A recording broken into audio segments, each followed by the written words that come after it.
Hello YouTube, Dr. Way here, dropping you literally a gem. This video is going to be all about gems and the best way you should spend them in Dragon Tamers. I'm not, a lot of the videos I'm going to make, I do have notes for them, but they're kind of off the cuff. My girl said I shouldn't be doing ramble or rants during the videos, but that's a part of who I am. I like to talk a lot. But we're going to get straight into this one though, a little bit faster. So, my advice really should be split into two because there's people who spend money, then there's those who don't, period.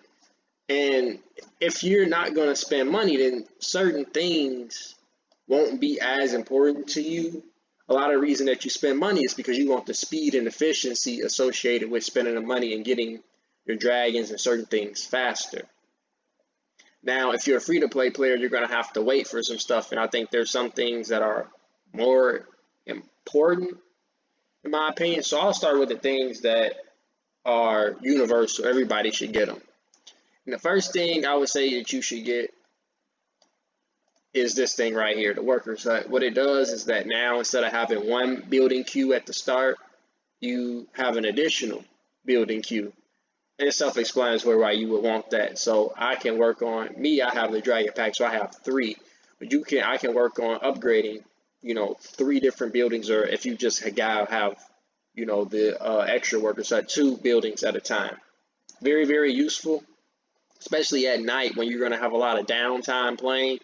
It's really important to be building up 2 things at one time. And I'm not always building. A lot of times, most of my building queues will be open, but this isn't a game that's like build a lot. Just in the beginning, build a lot. Then it's more about other stuff. But that's that. Now, what the game really is about, and this is where your gym should take a lot of priority in, is the breeding section. So I have a level 5 hatchery, and that gives me 5 slots. As you can see here, 5 slots at the bottom. I wish I could get on my other account and show you, but I can't at this exact moment. I think it's like 150 for 2 slots. 300 gems or 500 gems for 3 slots. The 4th slot in the hatchery is 800 gems, and the last one is a whopping 1,500 gems. Every single one of those slots is worth it though, especially since the hatchery time is double the breed time. And if you definitely have 2 trees, which I do recommend you having both of the breeding sites, then the hatchery needs to be top notch. I would say once you get 3 slots, once you are working on getting that 4th slot, that's when you should get the dragon tree. And the dragon tree, this one here, the dragon tree is 1,000 gems. It's definitely worth it. These 2 together is a monster. And because I have this thing here and these 2 trees, that's why I'm able to whoop some patootie in this event. Number 1 here, not trying to toot my own horn. This dude, man, ICC, man, that dude, I don't know what he's doing, but he sometimes he's in front, but whatever. That'll allow you to breed up the animals faster, dragons faster, hatch them out. And then, especially when it's talking about downtime, like I'm waiting right now for these to get done, and having those slots will, reduce that. And especially when you start talking about legendary, you wait days for it to free up a slot. So extremely important. Now, the next one, I would say, well, there's some towers that you can get. The Dream Orchard, it produces food. I think the Dream Orchard is okay. It's better if you're not an active player. If you're able to generate a lot of gold, you're selling dragons, you're doing a lot of stuff. This food is kind of negligible, but it's not bad for passive food. This is a Statue of Wealth. I want to say this one is gold production.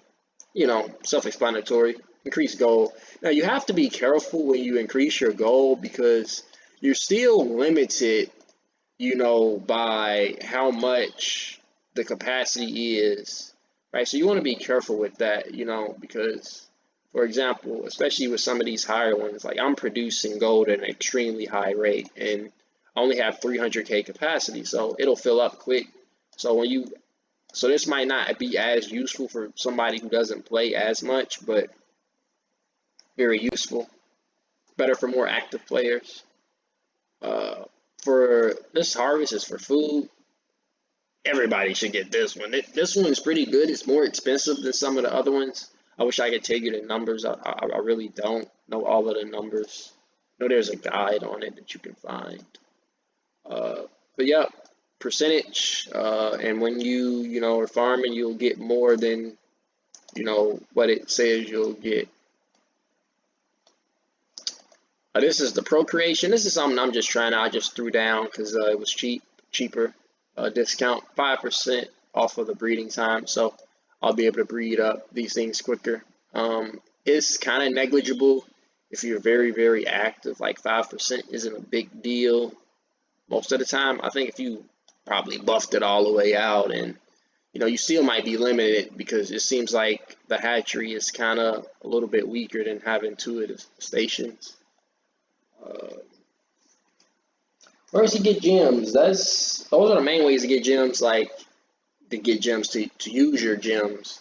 I think the last thing that's a really big help is the gem tower. It takes a little bit to get it going, so I don't know how many gems I spent on this tower. Probably around 2,000 total, somewhere around in that ballpark. And what this does is that it'll produce gems every day. And I did the calculations. I do know if you buff all the way out to level 5 and you know you're trying to get your break-even point, you need to play and collect gems for 65 days.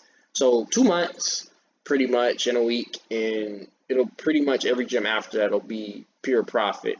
For that reason alone, this isn't a game that you can, you know, if you want to be really successful and high level at it, you're going to be playing for at least half a year probably, you know, consistent playing. So this tower is pretty good if you plan on playing a lot. And I think even if you're just a casual player, getting the level 1 version when it's on sale as soon as you can put it down is a good idea. And maybe upgrade it to level 2. I think the level 3 is the best level, or I think level 3 was the best level to reward, but yeah, gem tower, easy. Just get the gems, collect. And then I would say the next thing that you can use your gems on is these crystals. Man, these crystals are kind of tough. So the crystals, you need them to level up your towers and to get your habitats up to higher levels. Yep. And some crystals are easier to get than others, like this is simple, like these, Scorch and Vein, Nature and Fire, Breeze. That's not really the issue. In these crystals, if you know what you're doing with the Mystic Mountain, those aren't hard either. I haven't had a problem with those crystals. Now these are the fucking crystals you got trouble with, which is for the legendaries. And these are the ones that you're going to, because they generate more gold, and because these are the ones that you're going to be leveling up more likely than not higher, these are the ones that you're going to need in order to really be successful in the game. So at least at the high level. So I think these hearts are like so tough to get, I think, compared to some of these, you know, other ones, especially these things. These are like candy. But friendship, man, Joe, diamonds. And getting those, you know, what you can do is, it's like, ooh, this thing's blocking. So, you know, you can, you know, spend gems, and if you wanted to get more of those crystals, like I think like 1 crystal is 1 gem. So I mean, you need 200 crystals. That's 200 gems. I mean, especially with the towers, especially, you know, these are like so important to have in order to level up your dragons. I would say, you know, if you got this gem tower going and your breeding is good, definitely. I think it might take priority over some of these other things that I mentioned at the beginning of the video. Get these towers upgraded. Not too much, and then I would say prioritize the towers to level 50. I think once you get them to get, you know, the dragons to 50, can get your dragons to 50. I think then is the time to start really getting these more up. Because I only have one past 5. I think that'll be the time to start buffing these out. So that's the video, how to spend your gems. Could have done better explaining it, but I think I've put in some good information. Leave comments, questions, concerns. Dr. Rye, you did some shit wrong. You didn't mention this, you didn't mention that. These are the things that I've used, and I think that's important because this is all based upon my experiences. And hopefully this video helps you spend your gems like a master dragon tamer.